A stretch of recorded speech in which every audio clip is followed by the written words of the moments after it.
recordant Lluís Companys, la persona i el polític. Coincidint amb el 75è aniversari de la seva mort, l'Acadèmia ha homenatjat aquest dimarts el president que va ser afusellat el 15 d'octubre de 1940 pel règim franquista. Ho ha fet amb un acte amb dos convidats d'excepció, Josep Cruanyes, coordinador de la Comissió per la Dignitat, i l'historiador Josep Maria Soler i Sabater, catedràtic d'Història Contemporània a la Universitat Autònoma de Barcelona. Lluís Companys, d'una forma molt injusta, ha passat a la història com un president perquè va ser fusellat després, de ser segrestat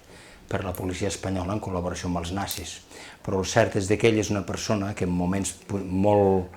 importants de la història de Catalunya, al primer terç del segle XX, amb ell es personifica el somni de molts catalans que creien que podrien viure en una societat més justa, més igualitària, més social, més moderna, més abocada cap a Europa,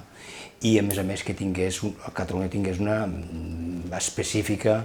reconeixement. I en Companys representa tot això. Malgrat la tragèdia i l'heroïcitat del seu final, en Companys representa el trasllat i l'evolució de molts catalans que van fer el mateix projecte amb tots aquests anys, des de finals del segle XIX fins a després de la Guerra Civil i després amb el franquisme. Admirat per uns, qüestionat per d'altres, Lluís Companys va ser una persona complexa que va estar al capdavant de la història de Catalunya en una etapa molt convulsa. En Companys, clar, primer que tot, ell ha de dirigir la història de Catalunya en uns moments dels més dramàtics de la història, dels que més,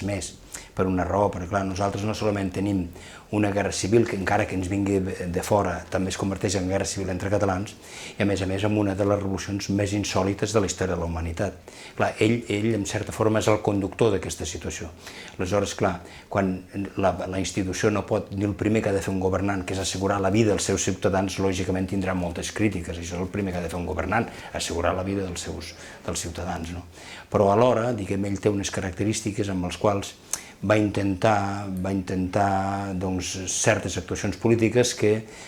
per molts cantors polítics era lògic que ell fos la diana de les crítiques d'una frustració social, política i a més d'una pèrdua de guerra que el seu cost és irreparable per moltíssimes persones, per moltíssimes famílies i per generacions. Per la seva banda, Josep Cruanyes ha aprofundit en la manca de reparació de la mort de Companys. El crim que va ser comès amb Lluís Companys, de fet és un crim que l'hem d'emmarcar dins de la Segona Guerra Mundial. És un crim d'una deportació en què va participar l'estat nazi, la França, de Vichy, i que van deportar el president Companys al govern espanyol. En aquest moment l'estat espanyol no assumeix aquest crim i no assumeix, com assumeixen tots els estats europeus, la condemna dels crims del feixisme, sobretot enguany que fa el 70 aniversari de la fi de la Segona Guerra Mundial. I és que, segons Cruanyes, l'estat espanyol té l'obligació de donar resposta al crim contra Companys amb la condemna al franquisme. L'explicació jurídica que dona l'estat espanyol és a dir que amb la llei d'amnistia van quedar d'alguna manera tancats la investigació sobre els crims del franquisme. I això és un greu error, primer perquè les Nacions Unides li diu a l'estat espanyol que els crims contra la humanitat no queden amnistiats i per tant l'obligació de l'estat és investigar-los, i després també perquè això no treu que es puguin considerar que els autors dels crims hagin estat amnistiats, no treu que les víctimes han de ser rescabalades. És una barbaritat que l'estat espanyol no pensi això. I ens trobem, per tant, en una situació en què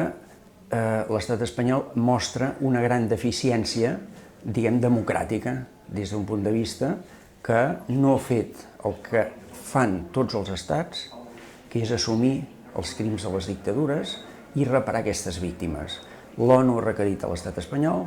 i l'estat espanyol segueix fent cas omís, o sigui que l'estat espanyol es posa amb aquells estats successors de les dictadures, que d'alguna manera es fan còmplices amb aquestes dictadures i no deixa d'una manera clara la condemna d'aquesta dictadura perquè, com diu les Nacions Unides, aquestes polítiques de condemna i de veritat s'han de fer per possibilitar superar els efectes de les dictadures i enfortir